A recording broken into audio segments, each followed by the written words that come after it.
Good morning, everybody, and welcome back to San Angelo's coverage of the San Angelo Rodeo. Today, we are previewing X-Treme Bulls. Now, this is not the normal performance. It's outside the main San Angelo Rodeo, but it's going to be exciting. We're going to have all bull riding all day today. Tessa, how excited are you for X-Treme Bulls? I'm super stoked. I'm excited to see some of these cowboys climb the leaderboard. You know, the first weekend and a half, we didn't really have too many guys that made their way through that leaderboard, so I'm excited to see what happens throughout the performance tonight. And we are also going to be covering all the action that happened yesterday. We had an action-packed day of two performances, the matinee and the evening performances on Saturday. Before we get into any of that, let's hear a quick word from our friends over at Whataburger. Ah, yes. Whataburger's Honey Barbecue Chicken Strip Sandwich. It's just so, it's almost too hard to put into words. The Honey Barbecue Chicken Strip Sandwich from Whataburger. Just like you like it. All right, Tessa, let's get right into yesterday's action. In the evening performance, the San Angelo Rodeo honored a pretty special animal. It was Pete Carr Pro Rodeo's Dirty Jacket. He's a 22-year-old gelding. He's a bucking horse. One of the best to ever do it. Two-time world champion, pretty much a shoe-in for the Hall of Fame. Just a pretty special animal. He is pretty special, and last night was the last time the San Angelo Rodeo is ever going to see that horse perform at our home arena. In the 18 years he's been bucking, 12 of those years he consecutively participated in the NFR, which is pretty impressive. And, he might not be as wild and ferocious as his competitors, but he's not 5 years old, 6 years old. I'm pretty sure the cowboy who rode him last night scored a 78. Who was that? That was Keen Justinson. So Justin didn't get quite the score he wanted, but at the same time, he can say that he was the last person to ever ride that horse in San Angelo. So big shout out to Dirty Jacket, one of the best to ever do it, But it was overall just a crazy day in the rough stock, especially in the saddle bronc. I mean, in the matinee performance, we had someone crack the top 10. That was Jacob Crowley. He hit an 82 in the matinee. Before we had three riders pretty much solidify themselves at a spot in the finals. That was Parker Kempfer, Cade Bruno, and Blaze Freeman. Freeman ended up stealing that show with an 86-point ride. What were your overall thoughts on that bareback? Or saddle bronc, I'm sorry. We're not to the bareback yet. That's okay. I think Freeman did a really great job. I mean, I watched that show. I also watched, I believe, Cade Bruno. That horse was not a happy camper before he went out there. No. And that horse was ready to freaking go. The second that chute gate opened, I really thought he was going to be the highest score of the night. Right. Well, and I will say, that evening performance was the best we've seen in the saddle bronc. It wasn't just one rider. It seemed like every time someone went, we got a decent score out of it. I think the lowest score of the night was like a 79, No, or a 78. They did pretty good. But overall, it was just entertaining. On the flip side of that, very strange day for the bareback. Didn't really have any lead changes. Not a one. In the matinee, nothing really happened, but something really strange happened in the evening performance, right? Yeah, in the evening, only 3 riders performed. When I first spoke with the Cowboy Channel, we were told that it was going to be 1 rider and the rest backed out, but it ended up being 3, which is still a really low amount of rides. We normally see 6 to 8 a night, and we've got 3 riders. Sometimes as much as 10 to 11. Yeah. So, very weird day for the bareback. Tessa, you interviewed one of the guys who went, Gage McBride. How was the interview? It was awesome. My family's from Nebraska. Gage was from Nebraska. We were talking for a little bit before that. Him and my dad are from the same town, so it was really fun to interview him and get to joke about stuff from back home. But he was a super good person to interview, super informative, and told us all about how he got into it and what keeps him going. So let's go ahead and get straight into that. Awesome. Hey, y'all, it's Tessa. I'm here with Gage McBride. Gage, tell us a little bit about your ride. Walk us through what happened out there. I knew that horse was going to be tough, and I didn't perform quite like I wanted to, and she's just not quite enough compared to some of the great stock they have at this rodeo, and I had fun, and that's about all I can say about that one. Right. Everybody other than you and the bareback tonight pulled out. What kept you in? Well, that was I pretty guess brave. I'm just tougher than them guys, You have to be. You're I hope Nebraska. they see this. Yeah, that's right. Yeah. That's right, yeah. Cornhusker tough, man. Yeah, that's right. No, You know, sometimes them guys have got other places to be, and I know all of them that were out tonight. They're all tough guys. I was just joking, but it was Not tough enough. not tough enough. That's right. That's right. But yeah, you know, and I didn't make it back tonight, so try again next year. Right, and rodeo season is just now picking up. Tell us a little bit about what travel looks like ahead for you. Red Bluff, California, Lakeside, and Clovis next week. Do you have any crazy on the road stories or what it took to get here? None that we should probably tell on here, you know. But I mean, yeah, even today I had to use somebody else's glove because I lost mine on the road and it just kind of had a malfunction, and so you got to improvise. You did the best you could. Yeah, exactly. Right. Were you raised in the field? And if you weren't, Yes, who was yes. your mentors? You know, I get pretty lucky, so all my family's rodeoed. My dad rode broncs. My uncle rode bulls in the PBR for a long time. I went to school in Carthage, Texas, and had a world champion bareback rider as my coach there. So I've had amazing luck with coaches and just been blessed all the way through for that. So Been pretty set up for success. yeah, that's right. And you're gonna get it. Yeah, You're gonna build that's that road. right. Yeah. I like it. Yeah. Awesome, y'all. That has been Gage McBride, the only bareback bronc rider that showed up tonight. The toughest one there is, a Nebraska Cornhusker. All of our rough stock is going to be brought to you by Uber Eats. Thank you again, Gage, for that interview. All of our rough stock is going to be brought to you by Uber Eats. Ryan, we had a pretty crazy night in the team roping. Why don't you go ahead and get us into that? Yeah, well, timed events as a whole, there's not much change overall, but the team ropers, they just showed up and showed out, especially in that evening performance. Man, I just got to say, we saw three guys hit a 3.9. That was the duo of Dennison and Mitchell, Schmidt and Woodfin, and then Kittle and Glenn, all right, below that first or that second round leader there. So it was exciting. But not only that, like we also had guys hitting the low fours, and so anytime you see that they're going to be like, okay, especially if they had a good run, now they're in the money, right? And they have a chance to solidify themselves in that top 10, and we'll see them next Saturday, But overall, besides that, the steer wrestling and the tie down, they just weren't there today. It was kind of a rough night for them, for sure. And I think that's just because like the leaders in some of these rounds are so fast that some of these cowboys are taking chances, but especially in the steer wrestling, the steers were on something today. They just got out of the gates quick, and I saw a lot of cowboys not even leave their horse. And really, with steers that fast and times that are on the scoreboard, or the times that are on the scoreboard, the most that these cowboys can do really is take a chance, and a lot of the time it pays off, but today we just didn't see that. Yeah, well, yeah, like especially in that matinee, I think the majority just missed. Like there was a bunch of no times, But yeah, like overall, crazy team roping. It was very entertaining. But big thanks again to Robert Lee Care Center for bringing us all of our timed event coverage. Let's move right along to the breakaway. Tessa, like we saw, it was kind of the same as the steer wrestling and the tie down.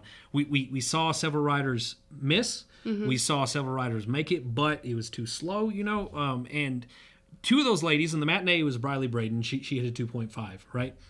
Excellent time. Anywhere just else. not good enough. Not this year. Yeah. In the evening, it was Macy Young, again, well-known cowgirl, 2.4.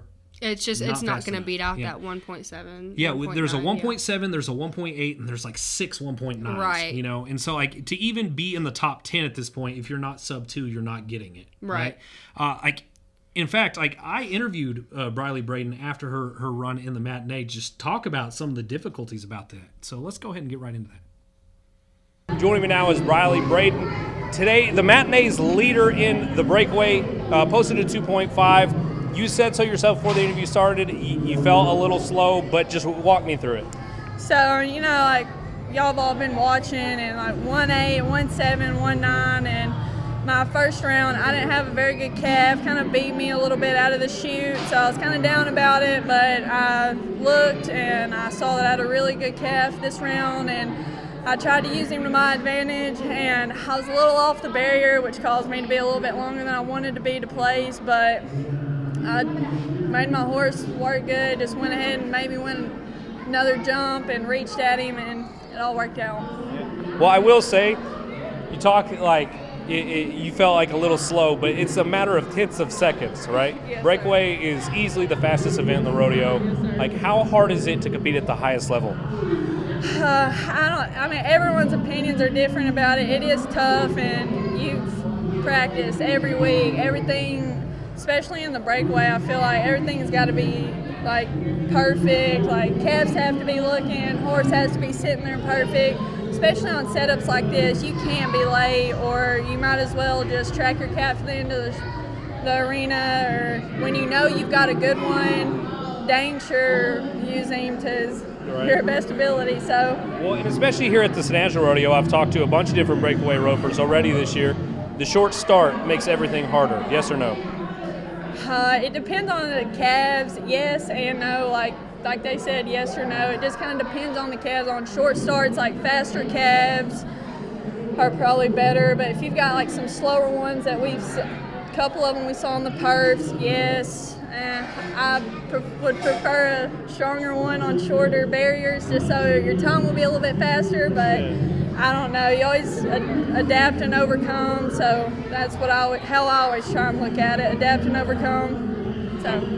All right, Riley. Well, we wish you all the luck in the future, and remember, all of our breakaway coverage this year is brought to you by Wedco Insurance. Wedco knows rodeo. Brand your assets.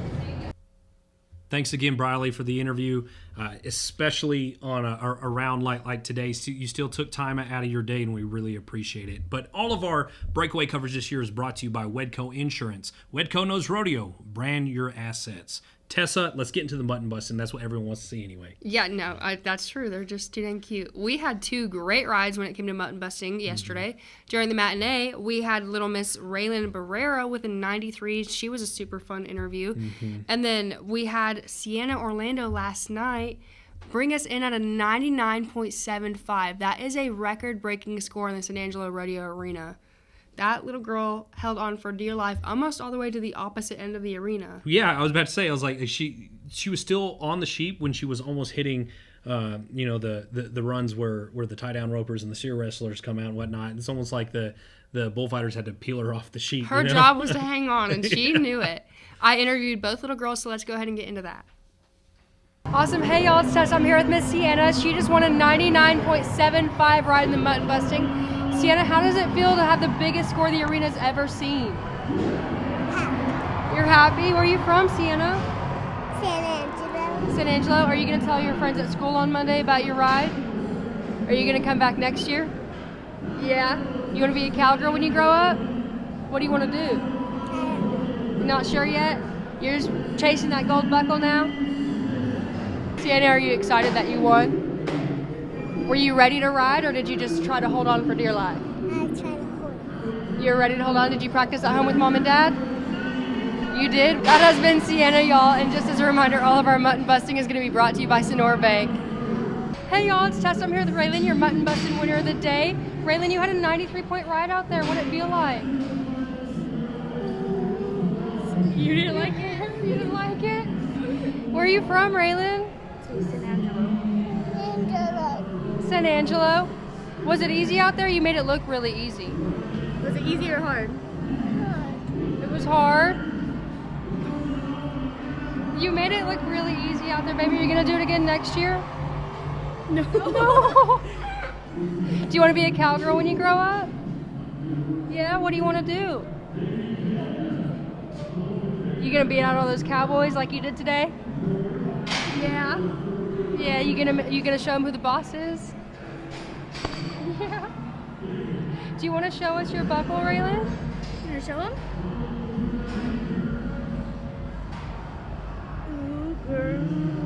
Show him. Awesome. That has been Raylan, our mutton busting winner of the day. Just as a reminder, all of our mutton busting is going to be brought to you by Sonora Bank. Thank you again, girls, for your interview. I know it's really hard getting on camera and talking about yourself in front of a bunch of people. All of our mutton busting is going to be brought to you by Sonora Bank. Ryan, do you want to go ahead and lead us into the bulls? You know it's my favorite part of the rodeo, and we had some great bull riding yesterday.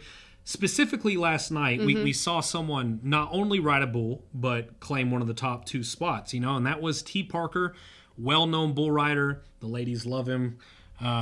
he posted an 86.5 point ride. That was good enough for second place. But just before he went, like I said, he was just a great night for Bulls. Luke Casey Morris, he actually posted an 86. So it's like Luke Casey went, and then T. Parker just beat him out like right after that. So, and by half a point. And yeah. those are both guys we're going to see on the scoreboard in the top 5 places. Oh, exactly. Well, and so we filled out our finals at this point. We have 10 qualified rides. Now anything after that, you're not just guaranteed if you ride a bull. They're really playing for first after this. But like we finally got our 10. And so we don't got to worry about only having, 6 guys go right. on that final Saturday, or on that final Friday rather. But you actually had the opportunity to interview T. Parker after his ride, and it's a really good one, guys. Check it out. Hey y'all, it's Tessa. I'm here with T. Parker. T, we watched you take the leaderboard tonight with an 86.5. How does that feel? It's very exciting. It feels really, really good to come out here and first bull to get on just to succeed like that. Also, congratulations on being number 7 in the world. Tell us a little bit about that and how you continue to build your career throughout the season. Well, this year the journey's been a little tough, but I just had to go back to the basics because last year I sat out. I had blew my rotator cuff and tore my bicep tendon in half, so I had to do that surgery, sat out all last year, and I didn't get on no practice bulls. I just bought my card again and went back to the pro rodeo. And then starting off with the season, I was like 8 for 8 and then bucked off a couple, but the majority of my bulls I got on this year, I've almost ridden them all. 8 for 8 is pretty damn impressive, especially given what we've seen the last weekend and a half here. Well, it's been hard to make a 10-person scoreboard up. Walk us through that ride a little bit. We watched your $18,000 watch get thrown off you. Yeah, one of the pins got shoved out of it. I don't know how it flew off, but right after this, I'm about to go fix it so I can have it ready for tomorrow. But the bull I got on tonight, I didn't know nothing about him coming into it, so I just had to think of it as just a practice pin, go back to the basics and go back to my roots, and that's exactly what I did. And I went out there, rode the first jump perfect, and then after that, they all just fell into place, and it just felt so great to be back. So for our viewers who don't know much about the rodeo industry, when you say go back to your basics and your roots when it comes to coming onto a bull, what do you mean?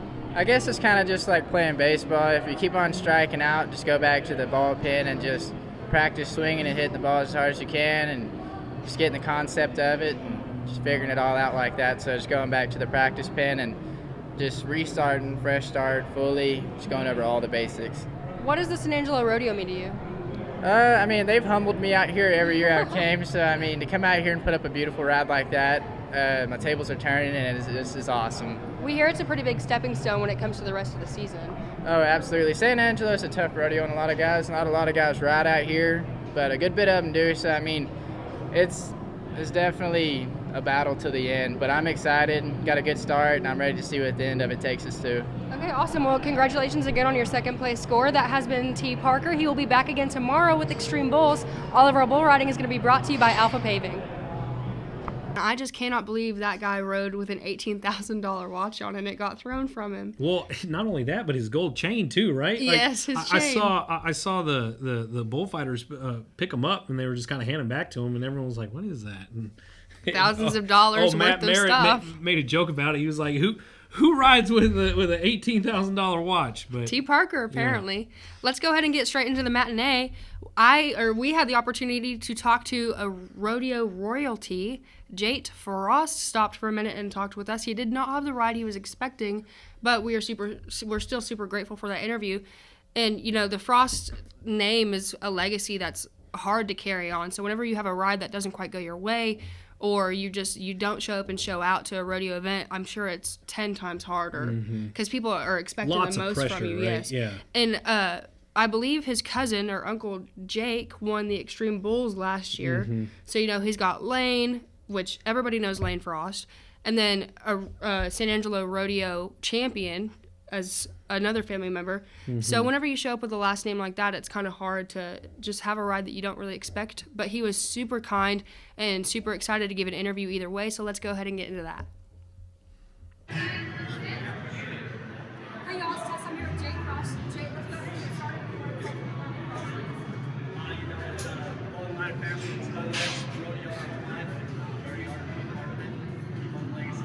You've managed to make quite a name for yourself in the rodeo industry. How do you balance that, which is making a shout out to someone like that? It's just part of it. My cousin is a great bull rider. My older brothers are. I easier just knowing that my family's done it. I just got to work hard to do it. How do you handle riding your bike on your road? Probably didn't want to ride before Sunday. Yeah. That's the hard part is you can let it drag you down, but that's next one's the most important ride and stay focused on that and get better each day.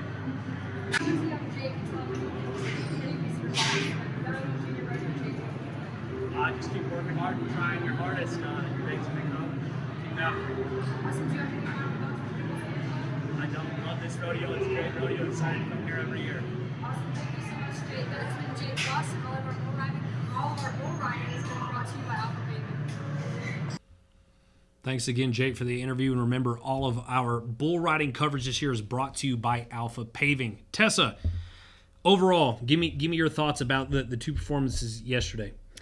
I was not overly impressed with timed events, but of course you're going to have days like that. And when the scoreboards and when the leaders are 1.7 seconds, 7 seconds flat, like you're going to see that in 14.01 seconds. Like it's just hard to beat out, and you're going to have days like that. I'm excited to see next weekend what the timed events have in store, see if anybody can beat those scores. Those are going to be hard to top. Well, there's only 2 chances left before finals, so I know. We'll see. But we're taking a pause from the San Angelo Rodeo, heading into tomorrow. Again, it's going to be X-Treme Bulls. This is outside of the San Angelo Rodeo, and it's just a time for all the people in San Angelo to watch some of the best bull riders in the world compete for what is the X-Treme Bull Riding title, right? So that one. First off, it has a different format completely, right? So it's going to consist of 2 rounds. The first round is going to be all the contestants, and they all get a chance to ride a bull. Then after that, there's a small little delay where they're going to have like a halftime show or something, and then they're going to go into a finals where they take the top guys who rode. I think that the max limit is 10, but if they don't fill 10, if 10 guys don't ride, then they just take the guys who are left. Guys who rode, yes. They ride again, and then they just take the average of the 2 rides, and that's where you get your winner from. In the past, we've had guys where hardly anyone rides, and there's only 4 guys in the final, and then only one of those guys rides, and so he ends up winning, right? Right. Easy championship. Yeah, I'm pretty sure I've seen Jate Frost, he won it. I think I've seen Trey Kimsey win it a couple years ago too. But I know that it's just a lot of fun, right? And bull riding is obviously the most popular event in the rodeo. That's why it's always last. It brings in all the big money, And it's my favorite day at the rodeo, personally. But I think it's going to be pretty exciting. There's some big names there too, Tessa. Who do you know of for a fact that's going to be there? I know for a fact we're going to see Trey Kimsey again, and he did promise us an interview after that first performance of his, so keep your eye out for that. And then T. Parker is going to make a hot return tomorrow. We mentioned that in the interview. Other than that, they didn't give us any for sure names who are going to be making a return, but I'm excited to see who's going to be there. Well, and I guarantee you it's going to be names that we all know. We've all seen before, regular mainstays at the San Angelo Rodeo. But like I said, that's what I've been looking forward to all rodeo so far. Everything up to this point is just, hey, X-Treme Bulls is coming. And so I'm excited for tomorrow. But before we get into the scores through performance number, 8 now? Yes. Yeah. Let's hear a quick word from our friends over at 3D Plumbing.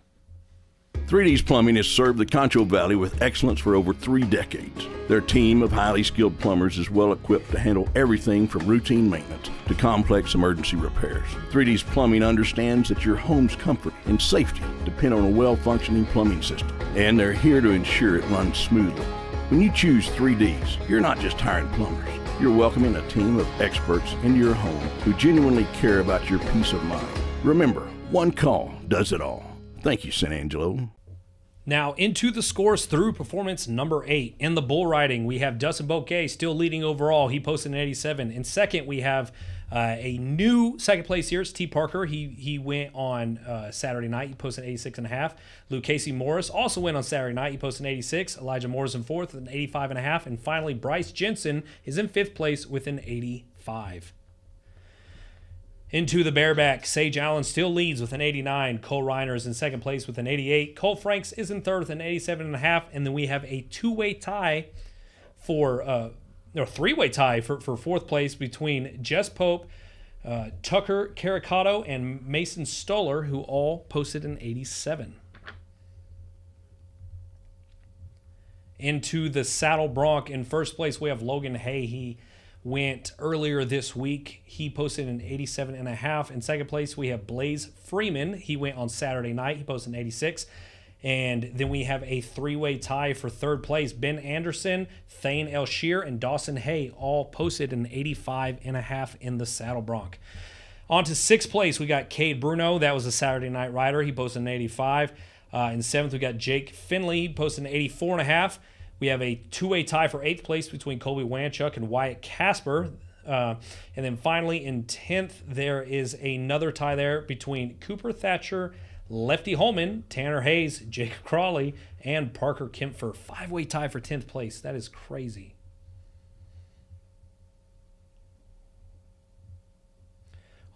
On to the barrel racing. In first place, we have Cassie Mowry. She rode a 14.01 on Friday night. In second place, we got Alyssa Urbanek Wade. She went on Saturday. She posted a 14.02.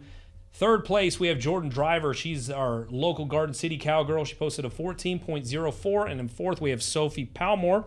She posted a 14.2. And fifth place, we have Heather Crowley with a 14.23.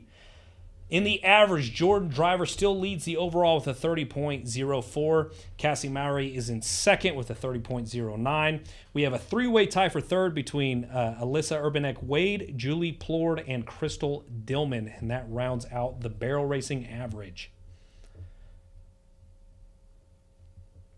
In the steer wrestling, we haven't seen many changes in this one. In first place, we still have Dalton Massey with a 3.2 second run. Second place, we have Mike McGinn with a 3.4 second run.